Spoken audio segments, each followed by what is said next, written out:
I never thought my own family would betray me like this. But here I am, standing in the suffocating courtroom, my father's face twisted in rage as the lawyer reads my grandfather's will. The air feels heavy, the mahogany-paneled walls pressing in. My cousin Lauren meets my eyes across the room, then quickly looks away. The Montgomery estate, including all assets and properties, is hereby bequeathed to my granddaughter, Evelyn Montgomery. My heart pounds. A wave of murmurs crashes through the room, shock, disbelief, outrage. My father's jaw tightens as he turns toward the lawyer, his voice cutting through the chaos. This must be a mistake. Mr. Calloway, my grandfather's lawyer, doesn't flinch. The will is quite clear, Mr. Montgomery. Your father was very specific. I grip the back of the wooden bench, steadying myself. My Uncle Daniel's hand rests on my father's shoulder, his expression unreadable. But I see it now, the puzzle pieces clicking into place. I remember last summer, the argument behind my grandfather's study door. Voices, sharp and angry. I know what you've been doing, Richard. Grandfather's tone had been cold, cutting. Did you really think I wouldn't find out? You're stuck in the past, Dad had shot back. You don't understand how business works anymore. Grandfather had laughed, but there was no humor in it. Business? What you're doing isn't business. It's fraud. Now I understand. Grandfather knew. He saw through my father's schemes long before I did.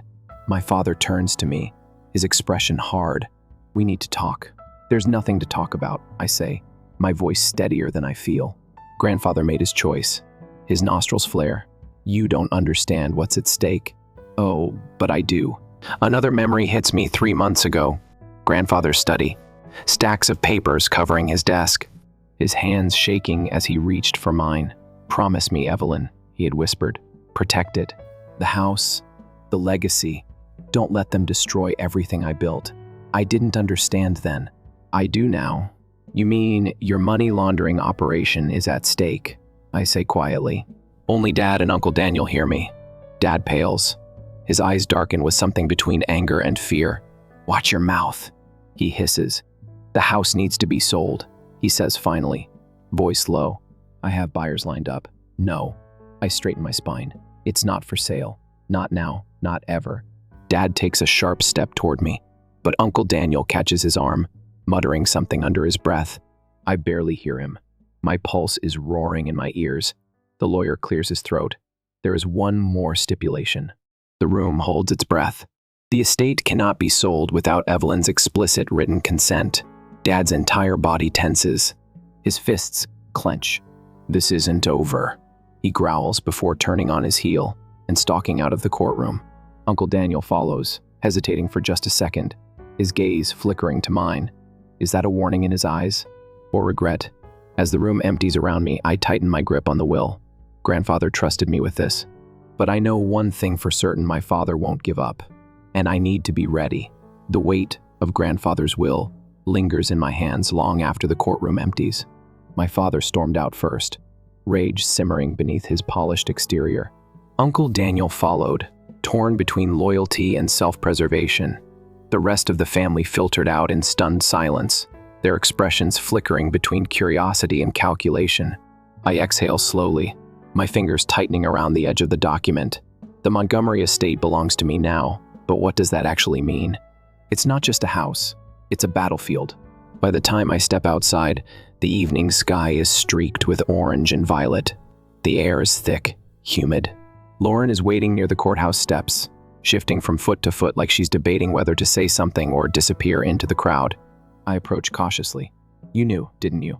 She flinches but doesn't deny it. Not everything, she mutters. But I heard things. Dad and Uncle Richard talking late at night. I didn't know what to believe. I search her face for answers she probably doesn't have. And now, Lauren swallows hard. Now I think you should watch your back. A cold knot forms in my stomach. Is that a warning? She hesitates. It's just, you don't know what they're capable of. She doesn't wait for my response before slipping into the parking lot, leaving me with more questions than answers. I drive straight to the house. Or, I guess my house now. The Montgomery estate looms against the darkening sky, its towering silhouette casting jagged shadows across the lawn. Grandfather's home, his legacy. I park in the driveway, gripping the steering wheel for a moment before stepping out. The gravel crunches under my shoes as I walk toward the front door. Every window is dark, the curtains drawn. The weight of history presses against my shoulders. Pushing the door open, I'm met with the familiar scent of aged wood and old books. The entryway is as pristine as ever, the grand chandelier overhead gleaming, despite the dim lighting. The silence is unnerving. I don't bother turning on the lights as I make my way to grandfather's study. My fingers brush the polished oak desk, tracing the worn grooves from years of use. This room had always been his sanctuary, his war room.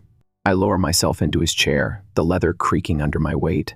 His absence is everywhere. For the first time since leaving the courthouse, exhaustion settles into my bones. I set the will down on the desk, running a hand through my hair. What now? A creak echoes from somewhere upstairs. My breath catches. The air in the study suddenly feels colder. I wait, straining to hear over the hammering of my pulse. Silence. Maybe it was just the house settling. Or maybe. I push back from the desk, my footsteps barely making a sound as I move toward the staircase. The second-floor hallway is empty, but something feels off. My bedroom door is slightly ajar. I know for a fact I closed it before grandfather's funeral. Every instinct screams at me to turn around, to leave, to call someone. Instead, I take a slow, measured breath and push the door open. The room is undisturbed, at least at first glance. But then I see at the drawer of my nightstand slightly open. Someone was here. A chill skates down my spine as I step closer. The contents look untouched, but I know better. Someone was looking for something. I glance toward the window, still locked. My mind races. Could it have been my father, Uncle Daniel? Or worse, someone they hired? I kneel beside the nightstand, my hands shaking slightly as I pull the drawer open the rest of the way. There, beneath an old stack of letters, is a small brass key. A memory surfaces. Grandfather, sitting in his study late one night, rubbing a similar key between his fingers. "You'll need this one day," he had murmured, mostly to himself. If things go wrong. Had he meant this key? I lift it carefully, my pulse quickening. Something was hidden in this house, and I wasn't the only one looking for it. The brass key is small, unremarkable at first glance, but the weight of it in my palm feels heavier than it should.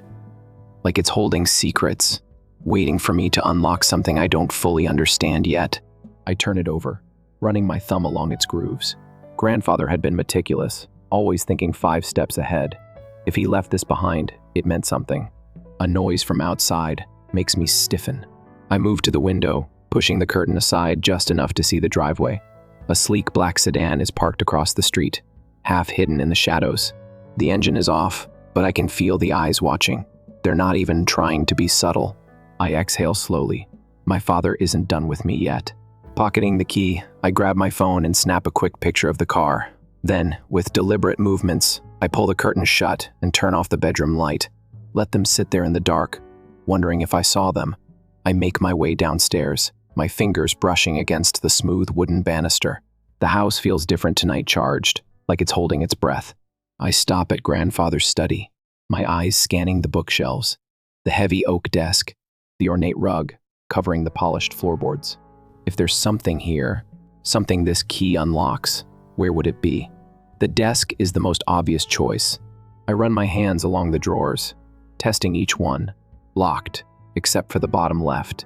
It slides open easily, revealing neatly stacked papers, an old pocket watch, and a thick, leather-bound journal. I pull out the journal and flip through the pages. Grandfather's handwriting is precise, every letter carefully formed. At first, it seems like business notes, dates, names, figures. But as I scan further, the words take on a different tone. They think I don't know, but I do. I turn the page, my pulse kicking up. Richard is making moves he shouldn't, moving money through channels that don't exist on paper. He thinks I won't notice, but I see everything. The air in the study suddenly feels too thick. I flip ahead. If something happens to me, Evelyn must find the lockbox. It's the only way to stop him. Lockbox. I sit back, heart pounding. The key in my pocket presses against my leg like it knows. I just figured it out. I read the next line. Hidden where the house first started. My breath catches. The foundation. Before the Montgomery estate became what it is now, it had been a much smaller house. Grandfather told me stories about it when I was little, how he expanded it, brick by brick, Into the estate it is, today. The original foundation was still part of the structure, tucked beneath the east wing.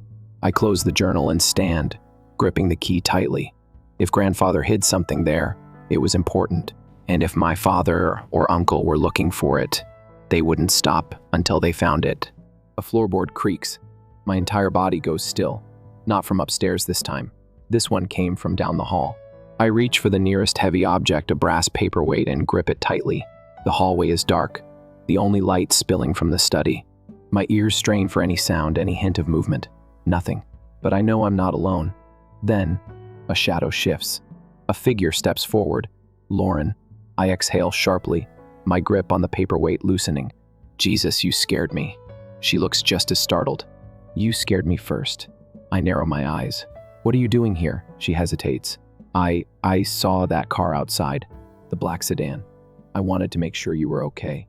I study her face, searching for any sign of a lie, but she looks genuinely shaken. You snuck in? I ask. The back door was open. I stiffen. No, it wasn't. She swallows hard. Then someone else opened it first. A cold chill runs through me. Someone had been inside the house. I pull out my phone and check the security app for the house's cameras. The footage glitches for a second before stabilizing. I scrub through the last hour, my fingers trembling slightly. Then I see it. The back door easing open. A dark figure slipping inside. But they never left. I jerk my head up, scanning the shadows of the house. The realization crashes into me like a freight train. We're not alone. I grab Lauren's wrist and pull her into the study, shutting the door behind us as quietly as possible. I lower my voice. There's someone in the house. Her eyes widen. Who? I shake my head. I don't know. My mind races. Do we call the police? Do we run? If they're still inside, they must be looking for something. The journal. The lockbox. I take a slow breath, trying to think clearly. Grandfather had left me the key for a reason. And if whoever was inside didn't find what they were looking for yet, that meant I still had the advantage. Lauren shifts beside me, her voice barely above a whisper. What do we do? I tighten my grip on the key, feeling its cold metal press into my palm. We find it first. Lauren's breathing is shallow beside me, her fingers gripping the edge of grandfather's desk. The study door remains shut, but the weight of the house around us feels suffocating. Someone is here, and they're still looking. I press my ear against the door. Silence, then a faint creak. Slow, deliberate footsteps on the hardwood floor outside. My pulse hammers against my ribs. Whoever it is, they're taking their time, moving carefully, listening just as we are. Lauren looks at me, her face pale. We need to get out of here. I shake my head. Not yet. She blinks. Are you insane? Maybe. But if we leave now, we're giving up whatever grandfather wanted me to find. And I won't do that. I pull out my phone, quickly typing a message to Olivia, my lawyer and the only person I trust right now. Inside the house, someone here. Stay on standby. No response yet. She's probably asleep, but at least she'll see it when she wakes up. I motion for Lauren to follow me. We have to get to the east wing. Her eyes widen. You want to go deeper into the house? It's the only way. We move carefully, sticking close to the wall. The study has a second door that leads to the library, which connects to the main hallway. If we're quiet, we can stay ahead of whoever else is in the house. I ease the door open just enough to slip through. Lauren follows, her footsteps light on the carpet. The library is dark, the faint outline of bookshelves stretching along the walls. The scent of old paper lingers in the air. We make it halfway across the room when something shifts in the shadows. I freeze. The outline of a figure stands near the doorway leading back into the hallway. For a split second, everything is terrifyingly still. Then, whoever it is moves. Fast. I grab Lauren's wrist and pull her toward the east wing. She doesn't resist, her breath coming in sharp gasps as we race through the dimly lit house. The heavy drapes and thick carpets muffle our movements, but I know we're not far ahead. We burst into the old sitting room at the edge of the east wing. I shove the door shut behind us and press my back against it, heart pounding. Lauren is shaking. That wasn't your dad. I nod, swallowing hard. I know. The person in the house wasn't stomping around in anger. They were moving with purpose, searching. That means Dad or Uncle Daniel might have sent them. Or worse, someone else is after the lockbox. I scan the room, trying to remember everything Grandfather ever told me about this house. Where the house first started, the foundation. My eyes land on the old fireplace. It's original to the house, one of the only things grandfather never remodeled. A massive stone structure with an iron grate, soot-stained bricks climbing up to the ceiling. I move quickly, crouching beside it, running my hands along the edges of the stone. Lauren whispers, "What are you looking for?" A hidden compartment. Something. My fingers trace a groove along the left side. The stone shifts slightly under my touch. Found it. I press harder, and the brick loosens. With one last push, it slides free. Behind it, something small and metal. The lockbox. I grab it, heart racing. It's heavy, solid, about the size of a shoebox. The brass key in my pocket practically burns against my skin. Lauren exhales in disbelief. "You were right." But there's no time to celebrate. A sound echoes from the hallway. Footsteps. Closer this time. We're out of time. I shove the loose brick back into place, tucking the lockbox under my arm. "We have to go." Lauren nods, her fear replaced with urgency. We slip through the side door leading to the back staircase. The only way out now is through the kitchen, past the same hallway where the intruder is. Every nerve in my body is on edge as we descend the narrow steps, one at a time, careful not to make any noise. The air is thick, the house eerily still. We reach the bottom, and I peer around the corner. The hallway is empty. Lauren grips my arm. "Now?" I nod. We move fast, skimming the walls, heading straight for the back door. The lockbox is heavy, my arms aching under its weight, but I don't dare slow down. The kitchen door is just ahead. I can see the faint outline of the moonlit yard through the window. Almost there. Then, a sharp voice cuts through the silence. "Going somewhere?" I whip around. Uncle Daniel. He's standing just inside the kitchen, arms crossed, his expression unreadable. Lauren tenses beside me, her breath catching. I tighten my grip on the lockbox. "What are you doing here?" He doesn't answer immediately. His gaze flickers to the box in my hands. His jaw tightens. "So, you found it." I swallow hard. "What do you want, Daniel?" For a second, something like regret flashes in his eyes. Then it's gone. "I need you to give me that box, Evelyn." Lauren presses closer to me. "Don't." I shake my head. "No." He exhales sharply, his posture stiffening. "You don't understand what's inside." "Then why are you so desperate to take it?" He hesitates, just long enough for doubt to creep in. And that's when I realize, he's not here to hurt me. He's here because he's scared. Before I can speak, another noise comes from behind him. Footsteps, but not just one pair. Multiple. Daniel stiffens. Damn it. The back door swings open. 3 men step inside, dressed in dark suits, sharp eyes scanning the room. Their presence alone sends a clear message. They're not here for casual conversation.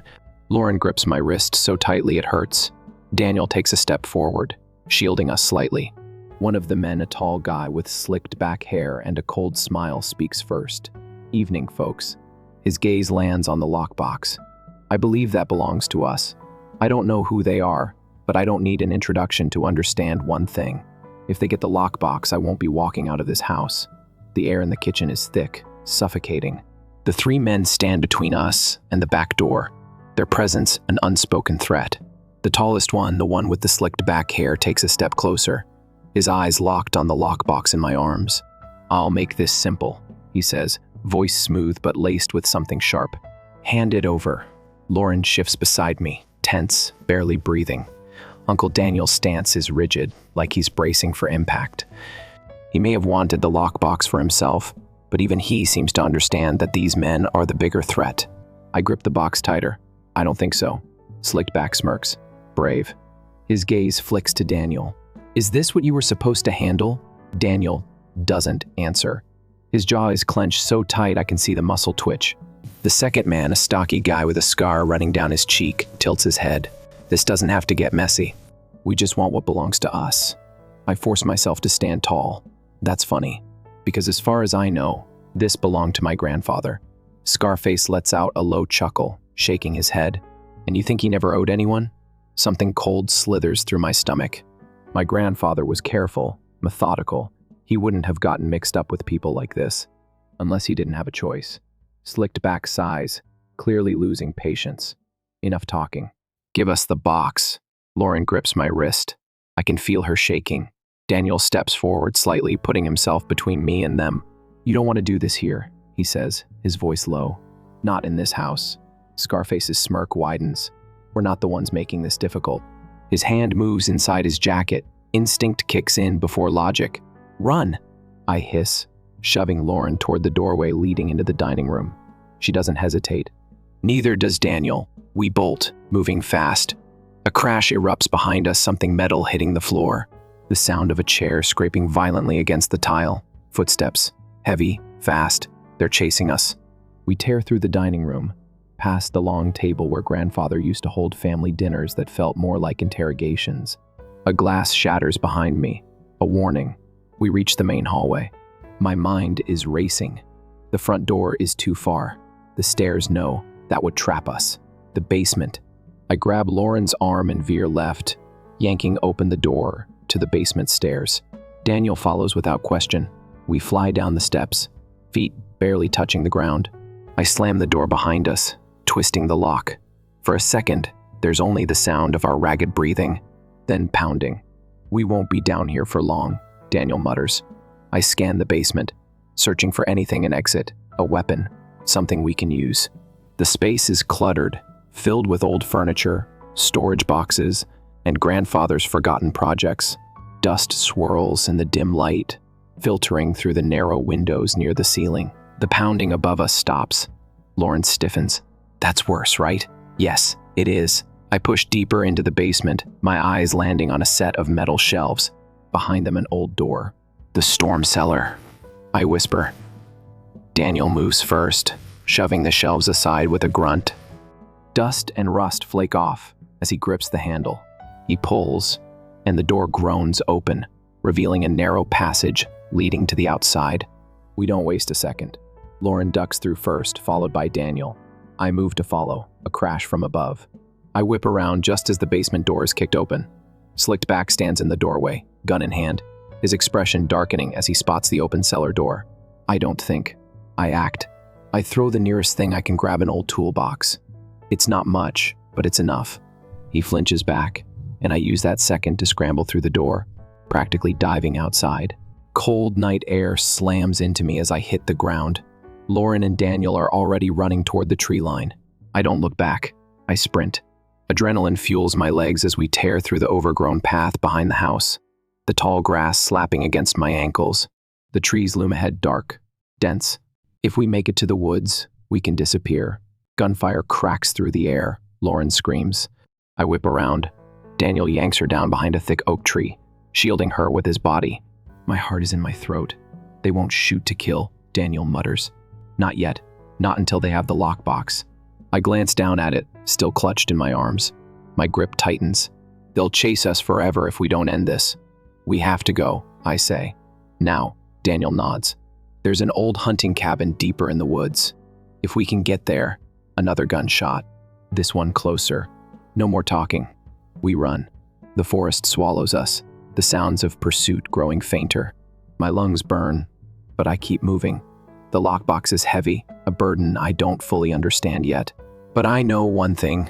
Whatever's inside is worth dying for. I just have to make sure I don't.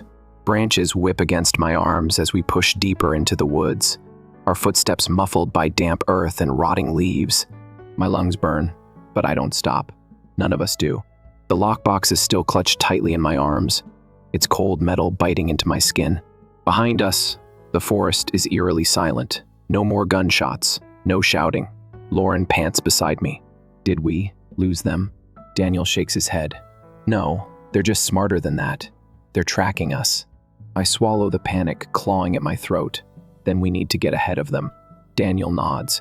The cabin isn't far. We move fast, staying low, listening for any sign that we're still being followed. The wind shifts through the trees, carrying the scent of damp bark and pine. Every rustling leaf, every crack of a twig sends a jolt of adrenaline through me. Finally, through the tangled branches, I see it, the hunting cabin. A squat, weathered structure, half hidden by overgrowth.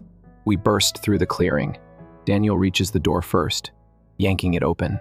Inside, it's dark and dusty, the air thick with the scent of aged wood and decay. The windows are grimy, but intact. There's no sign of recent use. Lauren stumbles in behind me, chest heaving. Okay, we're here. Now what? Daniel turns to me. You need to open it. I hesitate, looking down at the lockbox. The key is still in my pocket, the weight of it heavier than ever. This box, whatever's inside, got my grandfather killed. Nearly got us killed. I take a shaky breath, then kneel, placing the box on the floor. My hands tremble as I pull out the key. The lock clicks. I hesitate for just a second. Then I lift the lid. Inside are stacks of documents, neatly folded. Some are old, yellowed with time, others crisp and new. I pick up the first page. It takes a second to register what I'm looking at. Then my stomach drops. Bank transfers. Huge sums of money shifting between shell companies, offshore accounts. My father's name scrawled at the bottom of some, but others. My breath catches. Government officials, business partners, people the first recognize, people with power. Daniel exhales sharply, leaning over my shoulder. Damn. Lauren picks up another document, her hands shaking. This is evidence. Real evidence.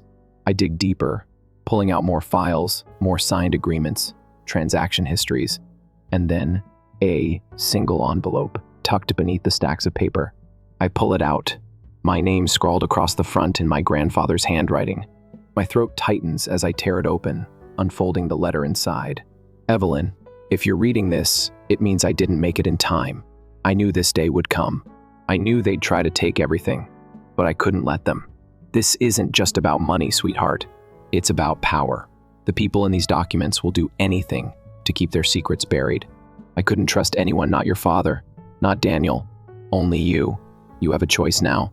Run or fight. If you choose to fight, don't do it alone. Trust Olivia. She knows more than she lets on. And whatever you do, don't let this fall into the wrong hands. You're stronger than you think. I love you. Grandfather, the words blur as tears sting my eyes. He knew. He saw all of this coming. And still, he left it to me. Lauren touches my arm. What do we do? I wipe my face, steadying my breath. We end this. Daniel nods. They'll kill to protect this. You know that, right? I meet his gaze. I do. Then, a sound outside. Footsteps. Daniel swears under his breath. They found us. I shove the papers back into the lockbox, snap it shut. We need to get out of here. Lauren grabs the envelope, tucking it into her jacket. And, go where? I pull out my phone. 1 bar of service. Just enough. I type out a single message to Olivia. I have everything. We need to move. Now. A second later, the dots appear. She's responding. Meet me at the safe house. Bring everything. I'll handle the rest. I exhale. We have a plan. Daniel cracks the door, peering out. There's a back way through the trees. If we move now, we can still lose them. I nod. Then, let's move. We slip into the night, the weight of the truth heavy in our hands. But for the first time since this started, I don't feel trapped. I feel ready. The courtroom is packed. Reporters, government officials, people who thought they were untouchable. I sit beside Olivia, the lockbox now in the hands of the prosecution. The evidence is airtight. The financial records, the corruption, the names, all of it laid bare. At the defense table, my father sits stiffly, his hands clasped, jaw tight. He hasn't looked at me once. Uncle Daniel sits behind him, but he isn't on the defense side. He's a witness, a key one. In the end, he chose a side. Lauren squeezes my hand. You did it. I exhale slowly. Not yet. The judge calls for order. The trial is beginning. I glance at my father one last time. His face is unreadable, but I can see it now, the realization, the resignation. This is over. But for me, it's just the beginning. Story 2. After evaluating 12 samples, I choose the cold granite countertop and run my fingertips over it. My newly installed hardwood floors are covered in golden rectangles as sunlight pours through the windows that I had cleaned twice this morning. My flat, my accomplishment, my name, on the deed alone. My chest flutters with fear when the doorbell dings. They're present. My mother looks at me critically as she checks the doorway when I open it and straighten my blouse. Amy, sweetheart. She gives my cheek an air kiss. Her pricey perfume was leaking into my room. The little decorations I've set up cause her eyes to narrow. Would you have been able to employ Jessica's interior designer? There could be so much more individuality in this town. Behind her, Dad enters, already looking at his phone. The traffic was awful. Does parking validation exist? Jessica arrives last, holding a phone and wearing nice sunglasses. She looks quickly at the flat. It's adorable. Not as big as I thought. I respond, swallowing the defense that rises in my throat. It's 2 bedrooms. Ideal for me. I show them the tour I've practiced, highlighting the elements I've saved up over months of overtime. I received a wonderful bargain on the new appliances, and the south-facing windows let in plenty of natural light throughout the day. Dad thumbs through emails and nods absently. Have you viewed my most recent post? Received 5,000 likes. Jessica interrupts, shoving our parents with her phone. My influencer contract is being extended by the sportswear firm. Mom and Dad swarm her screen right away. Show us, Mom shouts. Your social media presence is booming. My daughter is that. Dad smiles, finally paying attention. I always thought you would become well known. By my thoughtfully chosen kitchen backsplash, I stand forgotten. Last week, I received a promotion to senior management. When there's a pause, I offer 3 years as opposed to the customary 5. That's good, Mom says, dear, without raising her gaze. Let's move on to Jessica's influencer partnership. At 12, a memory comes to me. While Jessica wasted her money on shopping trips, she saved every dollar for months. When I eventually saved up enough money for the laptop I required for schoolwork, I joyfully showed my folks. That takes a lot of effort. Distractedly, Dad had said. Jessica returned home the same evening wearing brand new designer pants that her mother had purchased for her. Simply because, as we mature, the scene is repeated with various objects. Jessica's graduation, which was just around the corner, deserved a garden party with 50 people and more coffee, whereas my announcement of my full scholarship was welcomed with inattentive nods at dinner. Going back to the present, I inquire. The local roaster has given me that particular mix. Nobody responds. They have moved to my little balcony, where Jessica is posing for photos while capturing the cityscape, with whom I fell in love. I think this would be a really adorable backdrop for my wellness series, she says. But those electricity lines need to be filtered out. Not gratefully, my folks. They go early, like though she's found something I've never noticed. I feel the hollow victory as I stand in my silent flat, because Jessica has a thing. I'm signing the paperwork for my new SUV at the showroom 3 weeks later. It's new to me, but not spanking new. Driving an automobile kept together with duct tape and hope for 3 years while conserving money. I get the keys from the salesperson. Miss Morgan, congratulations. You have her all to yourself. I run my fingers over the shiny silver shell, feeling a surge of pride in my chest. This is what I labored for. When my family comes around for Sunday supper, I cherish every dime I've earned from early mornings and late nights. I parked in the driveway in a noticeable spot. Nice car, Dad remarks, glancing at it. This model is in the middle range. I talked them down after explaining what good safety ratings are. 3,000. Jessica's face is round, showing that she is not impressed with her hard effort. I'll just locate a wealthy spouse and have everything provided for me. My parents chuckle as if she had said something clever. Our Jess is that, Mom says, always thinking ahead, while lovingly squeezing Jessica's arm. I force a grin as I stand next to my car, my fingers clenched around my keys. Like every other accomplishment, this one fades into Jessica's dancing backdrop. The customary weight rests on my shoulders as I follow them inside. The burden that comes with always coming in second to those who ought to view me the best. What they fail to notice is the hardening of my determination.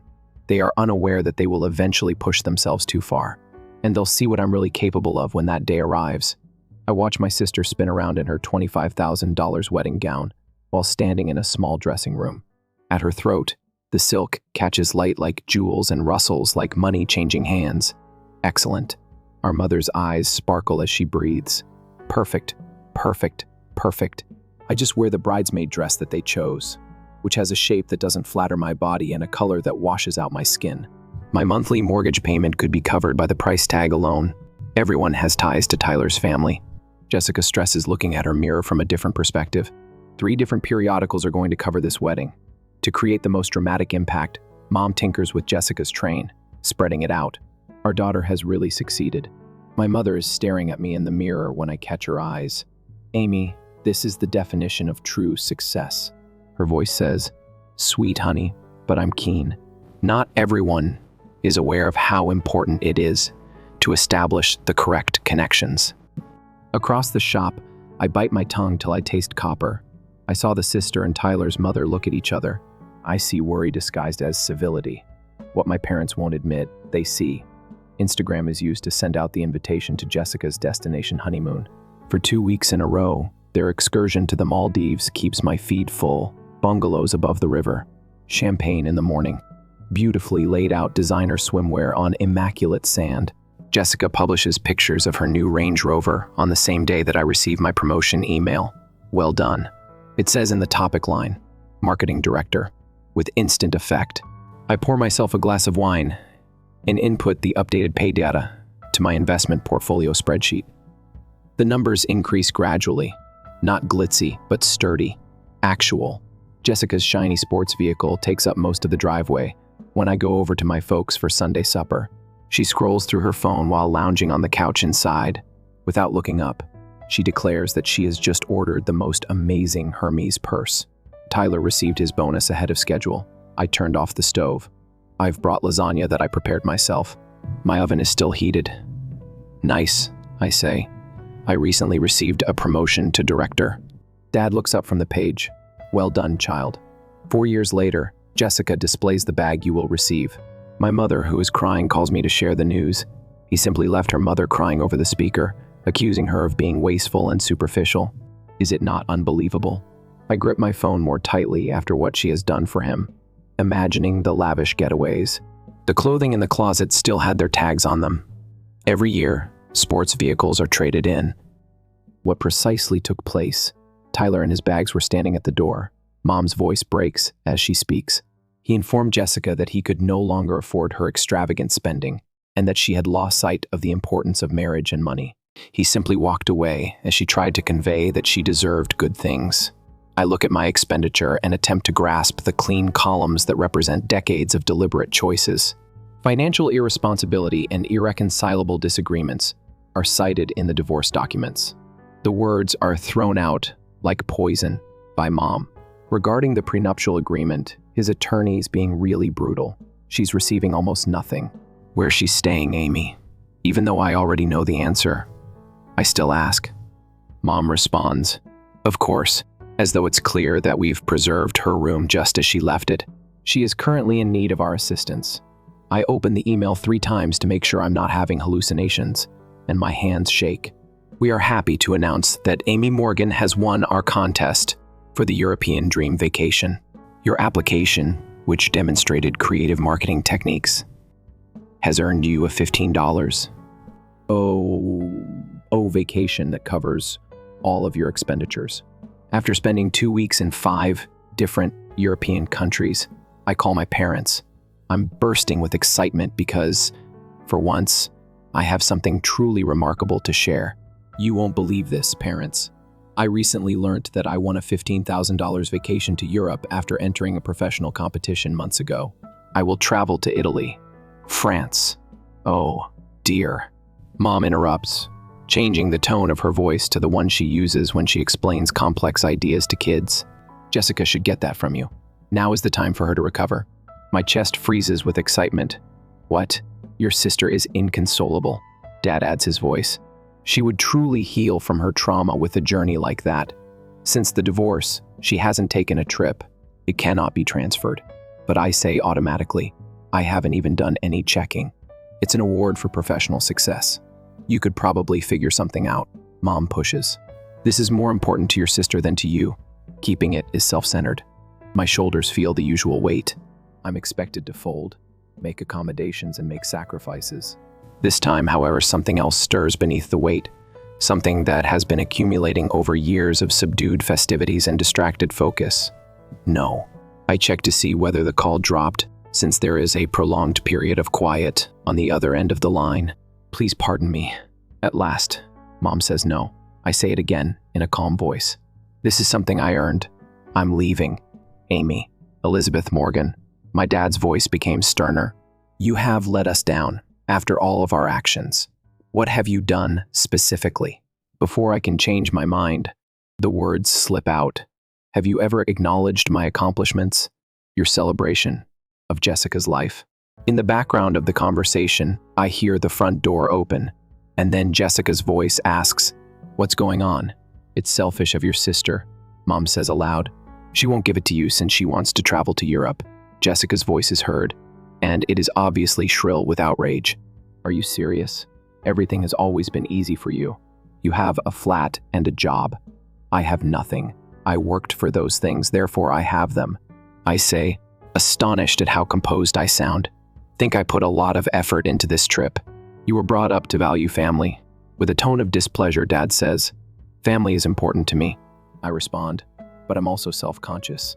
For the first time in years, I hang up the phone and stand shoulder square in my peaceful kitchen. I can just make out a clear-eyed, straight-backed person in my reflection in the glass. Away from their hopes and disappointments, they spent 2 weeks throughout Europe.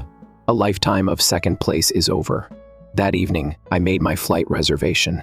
I lean my face towards the Tuscan sun and let its warmth to permeate my body. I sense something strange as I stand on top of this old hill, encircled by undulating vineyards and cypress trees. Nobody here is aware of Amy Morgan, always the second best. Nobody is interested in my parents' obvious partiality or Jessica's Instagram following.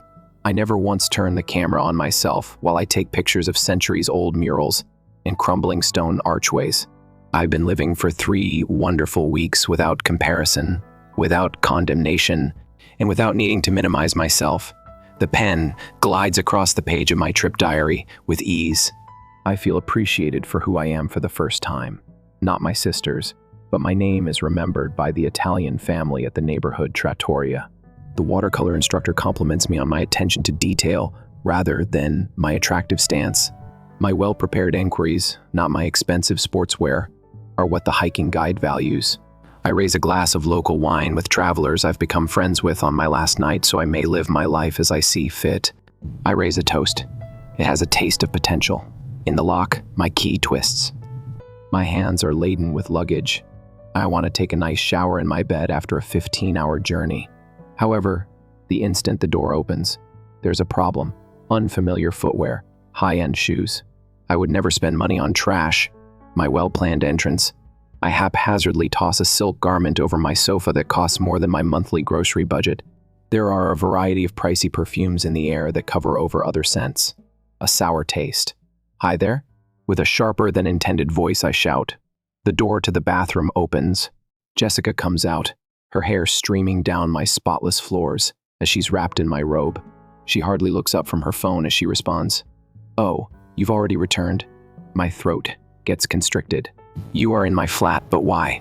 Shrugging, she browses social media. "I get a key from my parents." "I needed a place to stay. Actually, they're on speaker." She points to the phone resting on the counter in my kitchen. I go across the room after dropping my things. "Mom, why is Jessica in possession of my flat key, Dad?" "Don't be fussy, Amy." The speaker crackles with my mother's voice.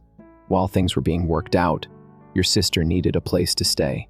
Your spot was just vacant. I wasn't sitting here alone. I was traveling. You ought to have taken your sister on this vacation." My dad cuts me off. "She was more in need than you were." I touched my temples with my fingertips. "Where are all my belongings? My sleeping quarters?" Jessica looks at her manicure and adds, "I moved some things to make space. Not a huge deal." I look around the flat, my heart thumping. My books are heaped haphazardly in corners. Cabinet doors are left open. Family portraits are repositioned, and the contents are reorganized to make way for Jessica's organic specialty foods. I had a terrible thought. My vehicle. I have to go check on my vehicle. Disregarding Jessica's glare at my parents' voices shouting for me, I quickly grab my keys and head out. It feels like the lift is crawling.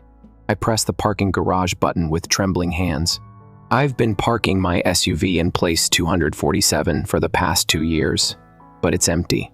A chilly burden descends onto my abdomen. I pace the hard floor as I call my folks. "My automobile is where?" When my father responds, I insist. "Amy, now. Avoid overreacting."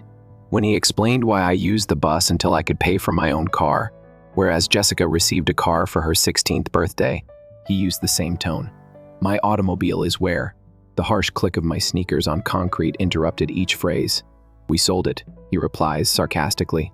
To get back on her feet, Jessica needed money. The earth sways. My automobile was sold by you. You were not entitled. The voice of my mother interrupts. Amy, it was only a vehicle. Family comes first.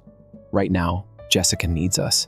It was my vehicle, I muttered, then more loudly. It was my vehicle. I covered the cost. The title has my name on it. We'll talk about this after you're more composed. Before he hangs up, my father says, I look at my phone. Like a tangible force, rage grows. I return to my flat via the stairs since I'm too anxious to use the lift. Jessica is still there now, browsing through her phone while relaxing on my couch. Where is my car's payment? I insist. She doesn't raise her head. I had needs. On the counter, I see a bank statement showing a $25,000 withdrawal from my parents' account, designer store receipts, and a brand new spa membership card bearing Jessica's name. My hard work, my freedom, and my SUV, all were sold to pay for Jessica's recovery. The front door opens. Without knocking, my parents enter the house as though they own it and had a legitimate reason to be there. My father dismissively waves his hand and says, You're being dramatic. You can purchase a different vehicle. You're doing well. I was stolen from by you, I say, sounding strangely composed. It wasn't your property that you sold. My mom lets out a sigh. Everything is shared within the family. Why do you act so self-centeredly? Selfish is that term, the one they used against me every time I desired something for myself throughout my life. However, something has changed. My trembling hands have stopped. I spoke steadily. The embarrassment they attempted to inculcate no longer persists. I say, Go out. Now, all of you. Jessica's expression changes to one of fake indignation. Fake tears well up in her eyes after everything we've done for you. Our parents have benefited from the same performance for decades. My dad gets swollen. You should not talk to your family like this. All you've done is take. With a chilly voice, I interrupted him. I am that. Before I report my automobile stolen to the police, leave my flat. Jessica lets out a gasp. You wouldn't. I am, and I would. Arms stiff, I hold the door open. Don't bring your key. My mom makes one more attempt at manipulation. Amy, we are your family. Without flinching, I look her in the eyes. No more. With a pleasant click, I slide the lock as the door closes behind them. This is the first time that the sound does not signify excluding others. It stands for containing myself. I move the manila folder over the desk's shiny surface. Proof of treachery. Neatly arranged chronologically. Miss Levin, the lawyer, looks at the papers and arches her brows. She sharpens her voice as she looks at the card title and adds, They had no legal right to sell property registered in your name. In strong black letters is my name. This is just stealing. I want it all recorded. Each and every dime. When I talk about them, my voice doesn't falter anymore. What was once a trembling in my throat has become stronger and more forceful. Miss Levine opens the drawer and pulls out a worksheet. You have years' worth of receipts. When I was 16 years old, I keep the beginning a secret from her, as a last-ditch effort to establish my value. How, when Jessica needed something, I emphasized each donation and loan that inexplicably turned into a gift. My carefully arranged evidence gets tapped by Miss Levine's pen. The majority of customers arrive with fragmented memories. A bank statement or two, perhaps. The case file you provided me would make a paralegal envious. I remain silent. My strength has always been preparation. She displays the highlighter mark on my card title, which stands out against the paper. You were the only owner of the car. They were not allowed to sell it. They didn't expect me to defend myself. I touch the desk's edge with my finger. They haven't yet. When I go home, I add another document to the expanding file. A printout of Jessica's Instagram photo of herself relaxing at an upscale spa that was time-stamped 3 days after they sold my car. Self-care is an investment in oneself according to the caption. The number for healing. Give yourself a treat, worthy of a number. I put screenshots of my father's SMS messages next to it. We took the appropriate action for Jessica. While you were traveling over Europe, the automobile was just sitting there. My mom's family lives together. You've always treated your possessions with such selfishness.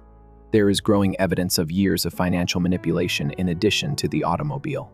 When I was 24, they needed emergency funds, which they used to pay for Jessica's destination birthday celebration.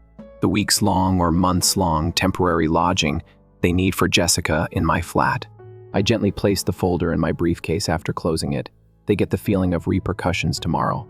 The sheriff arrives on time. He knocks on the door of my flat while I stand with my arms crossed in my living room.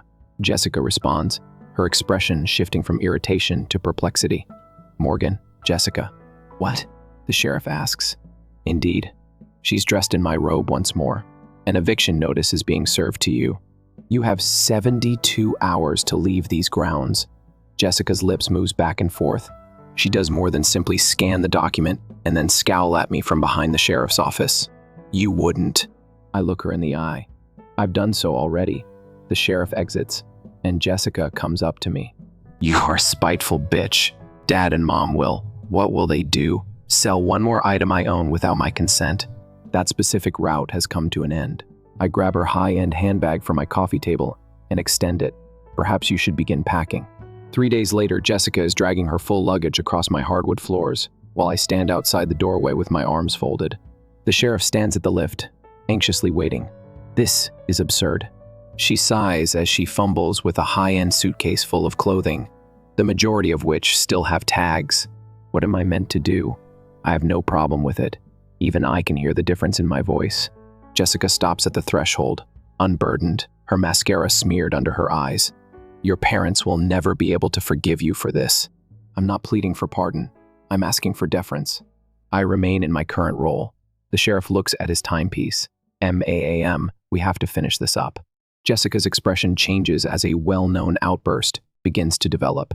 Her audience, however, is unwilling to accommodate her for once. She sobs dramatically as she yanks her bag across the doorway. With professional detachment, the sheriff leads her to the lift. As they are out of sight, I shut the door. My apartment's quiet is pure and unadulterated, like a real presence. While the locksmith is changing my locks, my father's voicemail is playing on the speaker. "Your own family wouldn't be sued. You were reared by us, paid for you." I nodded to the locksmith as he gave me new keys, paused the recording, and added to my evidence folder.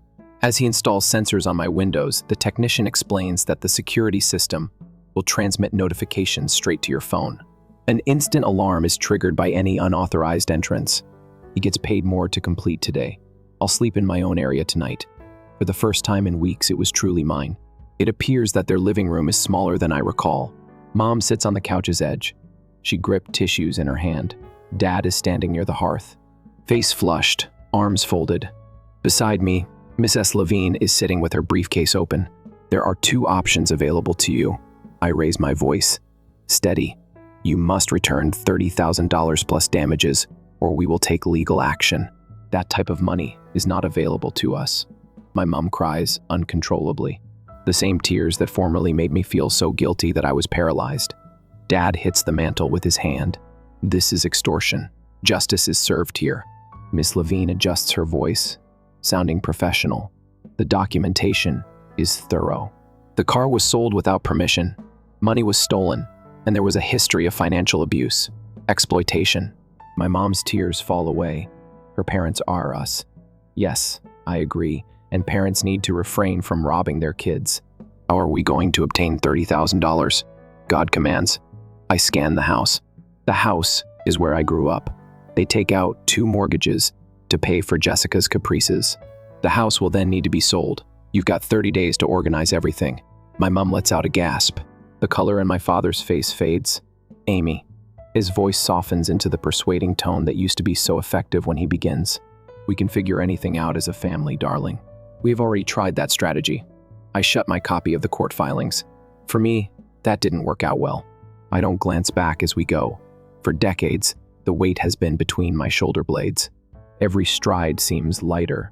When you're only calling for justice, is that truly retaliation? I let out a little smile for the first time as the notion follows me to the vehicle. They didn't think I would defend myself. They're going to discover that a strong opponent is created by years of thievery and rejection. I inspect my image in the washroom mirror of the courthouse and adjust my navy jacket. In contrast to the shaking that plagued me after finding Jessica in my flat, my hands are solid now. 3 months later, the lady who is looking back at me is taller than she was. With my briefcase in hand, my lawyer waits for me in the marble-floored corridor as the door opens. With every intentional stride, my heels clack on the stone. At the far end of the hallway, I then notice them gathered together. Mom has swollen eyes, Dad's old suit jacket draped over his shoulders. Jessica seemed unconcerned by the situation, standing a little aside and browsing through her phone. They see me. Mom comes running forward, arms extended. We can still work this out as a family. Amy, my love. Her scent intrudes into my personal space. My unit is in the same center field. I came home to see a stranger residing in my house. Dad, this isn't who we brought you up to be. It's nearer. Speak quietly. Consider the impact this will have on our reputation. To the home of your mother. Do you want it that way? A recognizable pressure rises in my chest. The burden of familial responsibilities. For an instant, I'm 12 once more, swallowing my sadness as my accomplishments become less significant in Jessica's life. At last, Jessica hisses and puts her phone in her pocket. You're ruining our family because of a dumb automobile. A clarity that straightens my spine replaces the strain on my chest. The once you thought you had the right to steal something that wasn't yours, this ceased being about the automobile. My voice sounds more steady than I thought it would. About 29 years have passed since you took without asking. The doors to the courtroom open. Without turning around, I move by my lawyer after they touch my elbow. As my lawyer shows the text message from my father, Judge Cowell's spectacles reflect the projection screen. Your automobile was sold. Jessica was more in need of the cash. The statement is prominently displayed on the white wall.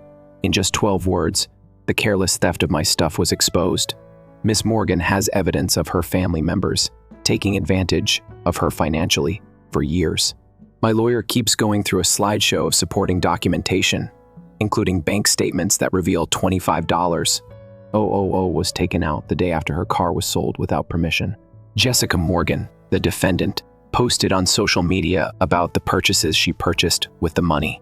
As I tugged at his collar, I saw my father move in his chair. With her hands clasped in her lap, my mother looks at her. Jessica is on the other side of the room, glaring at me.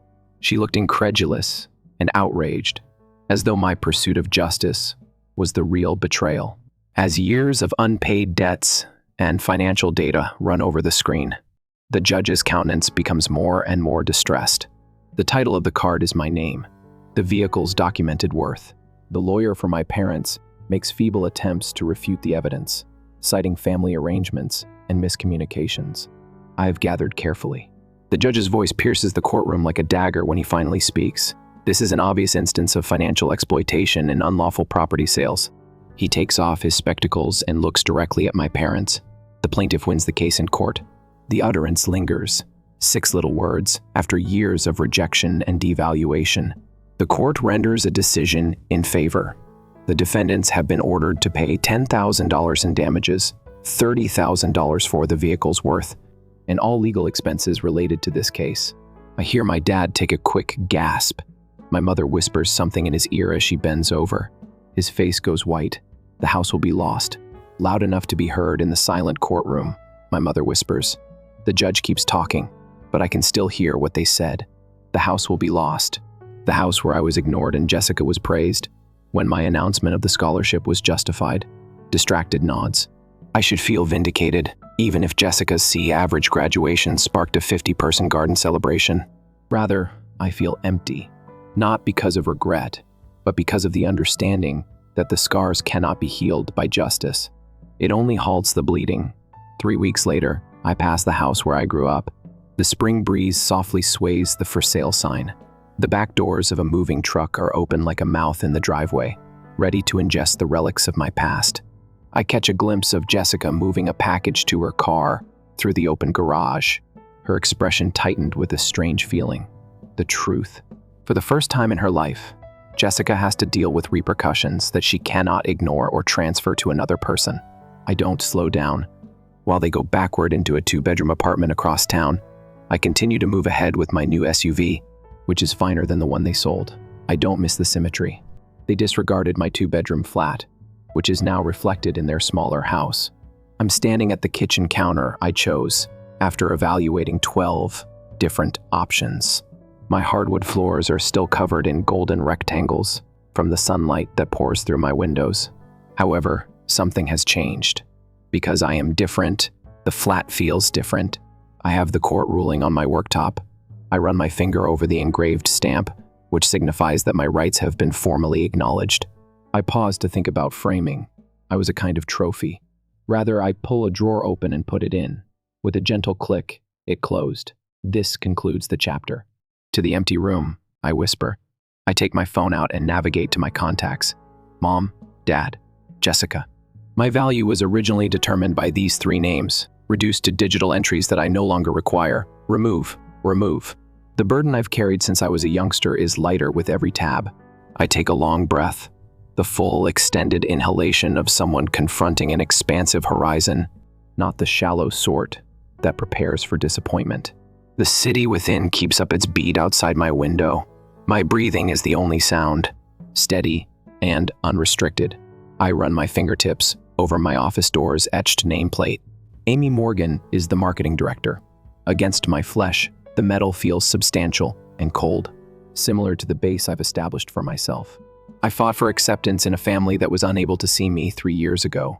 Executives now ask me over conference tables what I think.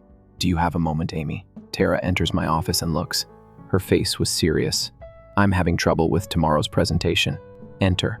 I point to the chair opposite my desk, behind which project briefings and quarterly reports are neatly stacked. In the afternoon, my Marketing Excellence Award shines, after helping Tara to get over her worries. The last documents for my beach house investment property were signed by me. Well-considered choice, following months of preparation and study. When I return the pen to the realtor, she grins. Miss Morgan, congratulations. Seeing someone your age make such wise investments is uncommon. Knowing what she doesn't, that each signature signifies not just financial savvy, but also freedom acquired at the highest cost, makes me grin. Later that night, my flat is filled with laughing, with wine glasses reflecting the cozy lighting I've added since taking back my home. 6 people swarm around my dining table. These folks acknowledge my accomplishments without downplaying them. Ask Amy about my dreams without changing the subject to themselves. Marcos, who showed us all what true strength looks like, lifts his glass with genuine eyes. They clatter their glasses on mine.